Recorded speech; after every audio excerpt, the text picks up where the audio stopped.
Olá, seja bem-vindo a mais uma entrevista aqui do Tempo e Dinheiro, retomando o assunto café e as tarifas de Trump, os impactos sobre as exportações e principalmente as preocupações do produtor aqui no Brasil. Nós vamos ao Instituto de Economia Agrícola falar com o engenheiro agrônomo, pesquisador Celso Luiz Vegro, que já está conosco. Celso, prazer em retomar contato contigo e falar sobre esse importante momento para a cafeicultura aqui no Brasil. Grande satisfação, Sérgio, em voltar a trocar umas ideias aqui por meio desse programa Noticiário Agrícola. Então, o momento é muito complexo, de fato, Sérgio. A É gente. exatamente nesse sentido, né, Celso? Está todo mundo preocupado, né? O que vem? Há uma indefinição. O que o produtor pode fazer? Tua avaliação nesse sentido. Olha, primeiro, serenidade. Né? Serenidade, porque nenhuma decisão apressada. Né? Nós vamos continuar. O governo brasileiro está monitorando, está tentando buscar canais de diálogo junto aos representantes estadunidenses, visando mitigar esse impacto dessa tarifa deslocada que foi imposta aos produtos brasileiros, especialmente no café, que ela se torna mais sem sentido ainda, Braga, porque os Estados Unidos produz apenas 1% do café que consome. 99% vem de fora. E mais ou menos um terço desses que vem de fora vem do Brasil. Né? Então, é impossível os Estados Unidos comprar blends, abastecer seu mercado sem o produto brasileiro. Né? Então, eu vejo com muita esperança de que a sensibilidade das autoridades comerciais americanas vejam no café uma exceção nesse marco aí espúrio, né? Essa coisa sem sentido, que são essas tarifas aplicadas ao Brasil, né? Que é a maior, inclusive, né? Em todo o globo, a maior tarifa a ser aplicada são aquelas destinadas ao Brasil. O jogo do presidente Trump sempre é esse de tentar chantagear por meio de tarifas, depois ele volta atrás e recompõe a mesa de negociação, buscando alguma vantagem em cima dessa imposição unilateral de tarifas. Talvez isso venha a acontecer, né? Talvez isso venha a acontecer porque o mundo inteiro percebe que não é bom, nem para a população americana, nem para o resto do mundo, usar tarifas como arma de subjugar outros países, né? Ou então de chantagear outros países, né? Isso não é bom, não vai fazer sentido para o momento atual que a humanidade vive, né? E vai empurrar o Brasil para diversificar clientes. Os Estados Unidos deixa de ser um parceiro confiável. Esse é o maior problema que nós temos que perceber. Ao deixar de ser um cliente confiável, o mundo inteiro vai se voltar para outros mercados que não o americano, estadunidense no caso, né? Isso é ruim para o próprio Estados Unidos, para o seu próprio desenvolvimento, para a sua própria geração de riqueza. Já foi dito, comentado e enfatizado que cada real de café que os Estados Unidos importa, cada dólar em café que os Estados Unidos importa se transforma em 43 lá dentro das suas fronteiras, né? Ou seja, gera mais de 300 bilhões em negócios dentro do país. Então, representa mais ou menos 1%, 1,2% do PIB americano. Então, o Trump mexeu num assunto que realmente joga muito contra a sua própria população, sua própria economia, seus empresários. É uma disruptura que só vai prejudicar muito mais a eles do que até os países com os quais ele está entrando em discórdia. Isso, sem dúvida, movimenta uma indústria muito grande, né?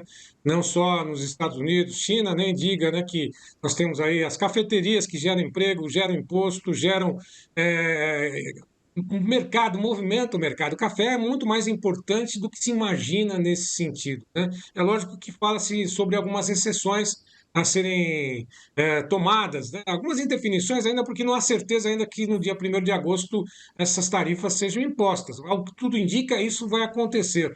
Agora, no momento em que elas foram anunciadas, o mercado já vinha acompanhando uma queda dos preços, né? O bom momento já passou, por dizer assim, que nós acompanhamos café, tanto robusta, o Conilon, quanto o Arábica, em preços praticamente históricos, né? altos em alguns momentos aqui no Brasil. Depois eles foram declinando. Será que coincidiu o aumento ou o anúncio das tarifas com essa queda dos preços do café? É lógico que são coisas distintas, né? Mas o melhor momento já passou para o café, Celso? Essa seria exatamente a pergunta? As tarifas, a imposição de tarifas sobre o Brasil e sobre outros países, né? Veja bem, o mundo inteiro foi tarifado pelo Trump, não é só o Brasil, o mundo inteiro, né? Alguns mais, outros menos, né? A União Europeia 30%, né? O Japão mais de 30% inclusive. Então, o que acontece, né? Eu vejo assim que não há uma conexão entre os dois fatores. O preço do café vinha numa toada de consumo de estoques e consecutivas frustrações de safras no Brasil, a partir da geada de 21, né? E concomitantemente, má produção no Vietnã, né? E consumo dos estoques, frente a uma demanda que não mudou a tendência, 2% ao ano, sendo que na Ásia é 4% ao ano, né? Então, essa tendência de crescimento da demanda, com frustrações de safra no Brasil, somada a uma frustração importante de safra no Vietnã no ano passado, né? E o consumo dos estoques, gerou um ambiente de uma tensão muito grande, né? Quer dizer, será que vamos ficar sem café? Quer dizer, o operador desse mercado começou a sentir um desconforto, né?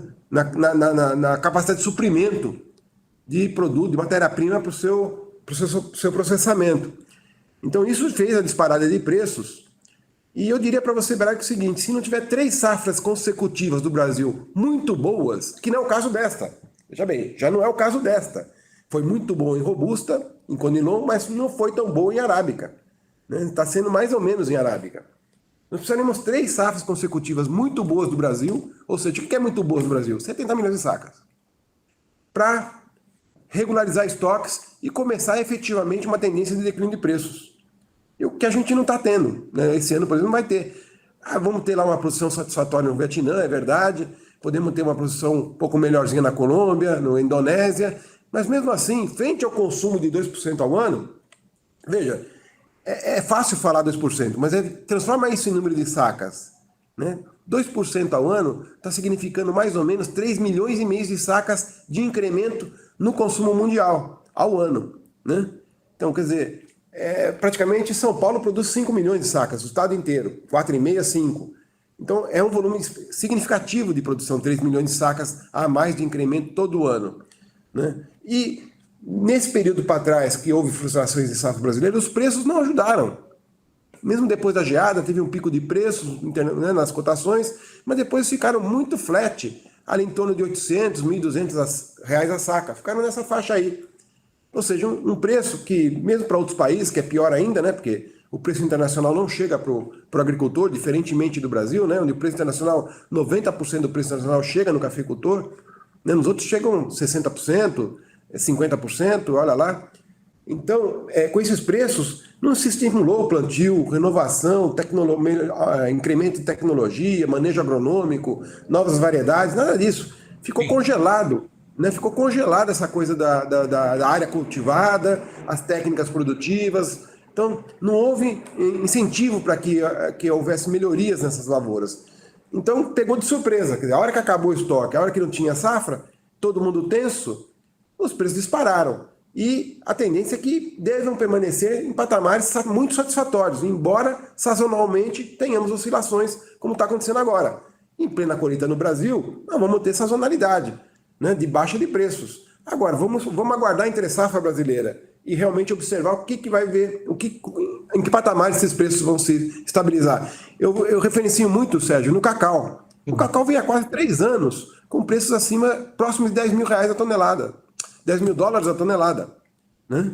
Muito próximo disso, foi 12, foi 8, então de 10 mil, há 3 anos nesses patamares. E as razões para os preços do cacau estarem tão elevados são muito similares às do café no mundo também, a mesma coisa. Problema de mudanças climáticas, falta de incentivo para incremento de tecnologia, de novos plantios, e eu vejo que os preços do café não devem alcançar os patamares que nós vimos no primeiro semestre, mas também não vão voltar a R$ 1.000 a saca. Vão se estabilizar num novo patamar que vai garantir uma boa rentabilidade para os cafeicultores. Essa rentabilidade dos preços anteriores, essas cotações que nós observamos este ano, muitos produtores fizeram investimentos, né, de renovar os cafezais, né, talvez até ampliar algumas áreas, mas estagnaram, né, não avançaram tanto quanto poderiam, até por uma questão com relação às dúvidas, né, com relação aos preços, né. Agora, a demanda continua firme, forte, né, o Brasil vai ter que produzir mais para poder ir acompanhando também essa demanda, ou não. Ele tem capacidade, ele pode ampliar, deve ampliar, ou qual que é o sentimento do cafeicultor nesse sentido? Ele vai continuar na mesma toada, né, para poder fazer com que os preços, eventualmente, é lógico, isso não é uma lógica, subam um pouquinho mais, né, ou ele é muito conservador ainda diante de tudo isso que está acontecendo, doutor Celso? Sérgio, assim, os bons preços, né, os ótimos preços familiares, né, foram uma surpresa, aconteceram de repente, né, mas foi uma surpresa bem-vinda. Por quê? Porque, veja bem, a mídia focalizou acentuadamente a questão do café nas gôndolas dos supermercados. O preço do café, 80%. Mas a mídia não deu nenhum tostãozinho de espaço para mostrar a prosperidade nos cinturões cafeeiros. Né? Então, é essa prosperidade nos cinturões cafeeiros que é o remédio para os preços voltarem a ser palatáveis para os consumidores urbanos. Né? Quer dizer, é a outra face da moeda. Essa prosperidade nos cinturões cafeeiros, que você mencionou aí, tem o potencial, né? Como você falou, tem o potencial de trazer mais irrigação, expansão das lavouras, mais podas, uma adubação dentro de recomendações técnicas. Quer dizer, com essa prosperidade, nós preparamos para sermos mais eficientes na produção cafeeira, que já somos os mais eficientes mundialmente, tá certo? Nenhum país tem os níveis de produtividade em café que tem o Brasil, tá certo? Mesmo no Conilon, tá? Que a Vietnã tem ali na média de 40 sacos e nós estamos conseguindo isso facilmente no Espírito Santo, muito mais até, de média. Então, e em Rondônia também. Então, quer dizer, essa prosperidade é a solução para que os preços sejam mais amigáveis aos consumidores urbanos. E, por outro lado, essa prosperidade entrega cidadania para o cafeicultor. Ou seja, o filho dele não precisa mais ir embora da lavoura, porque agora ele se sente um cidadão, com o trabalho sendo reconhecido. Isso é fundamental. Se a gente quer ter uma cafeicultura competitiva, que as novas gerações também assumam a lida com essas lavouras, coisa que não vinha acontecendo devido aos baixos preços e um horizonte vazio, né, para esse jovem agricultor ou cafeicultor. Então, eu creio, viu, Sérgio, que essas coisas estão bem azeitadas agora. Nós temos um incremento de cidadania no campo, quer dizer, o cafeicultor se sentindo valorizado, podendo pagar uma faculdade para o filho, podendo fazer um plano de saúde, podendo trocar suas máquinas, podendo renovar a lavoura, podendo fazer o que ele quiser, porque os preços estão ajudando. Né? E, ao mesmo tempo, né, ao fazer isso, entregar um produto uma produtividade mais elevada, conseguir melhorar a sua rentabilidade e fazendo os preços caírem. Como foi o frango? O frango foi isso. Né? A revolução do frango no Brasil foi isso.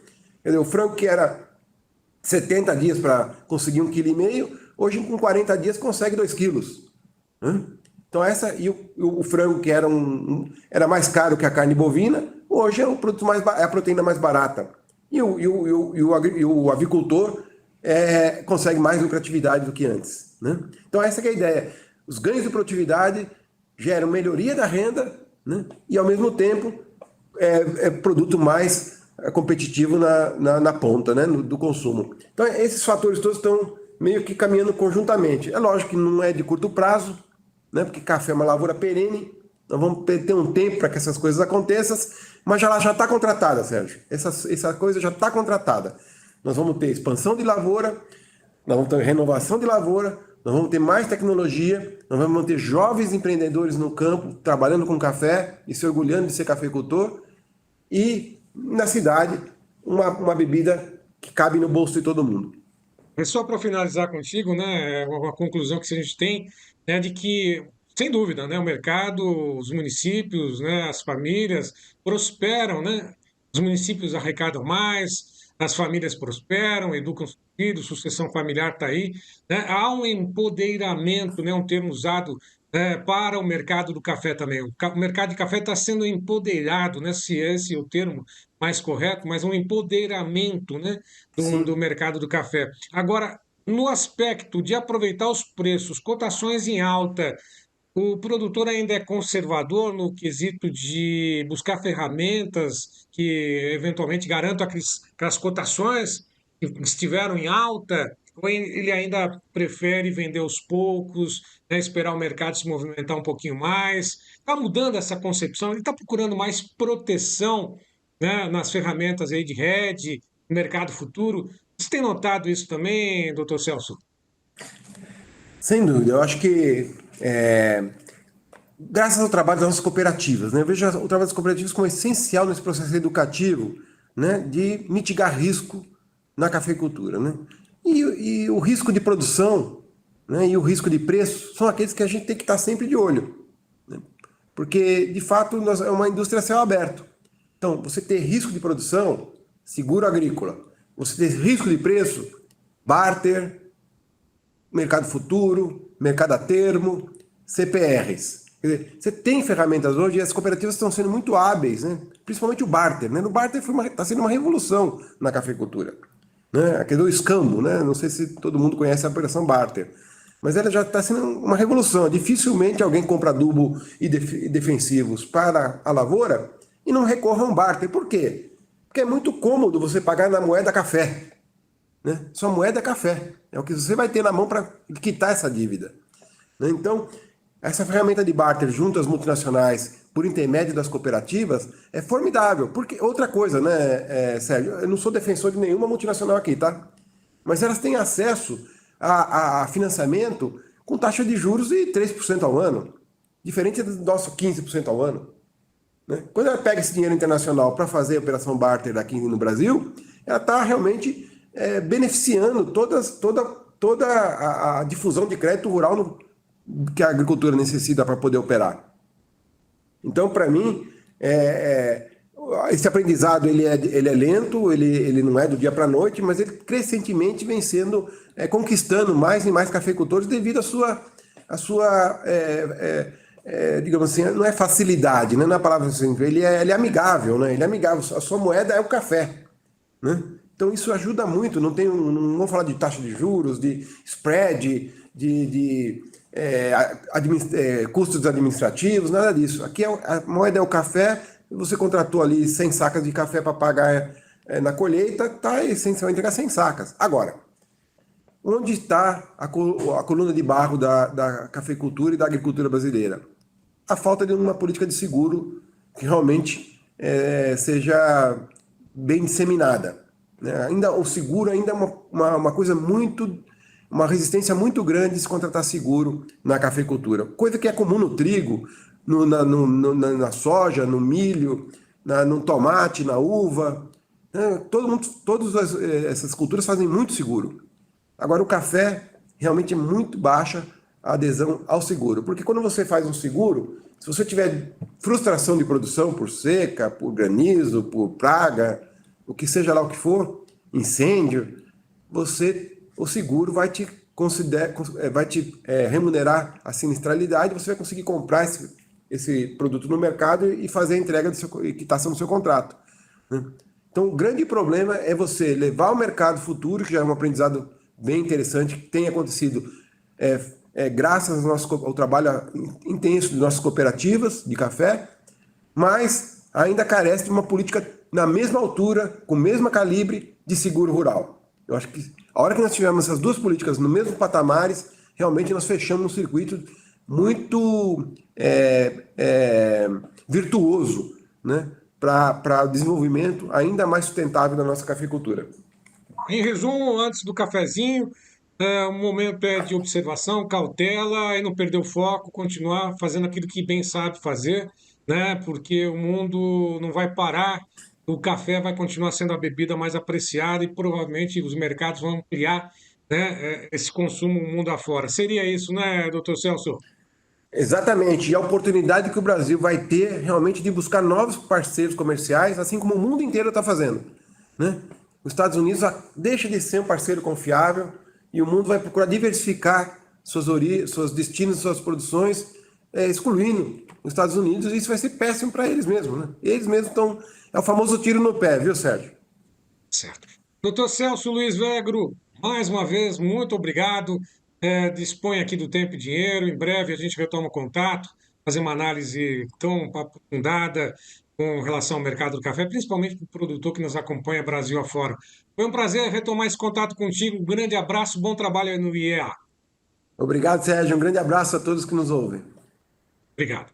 Bom, e todos que estão nos acompanhando, eu lembro sempre que nossas entrevistas estão disponíveis nas mídias sociais do Tempo e Dinheiro. Vá lá, curta, comente, compartilhe, se inscreva, faça parte também do clube de assinantes do Tempo e Dinheiro. A todos que estiveram conosco mais uma vez, meu muito obrigado e até uma próxima.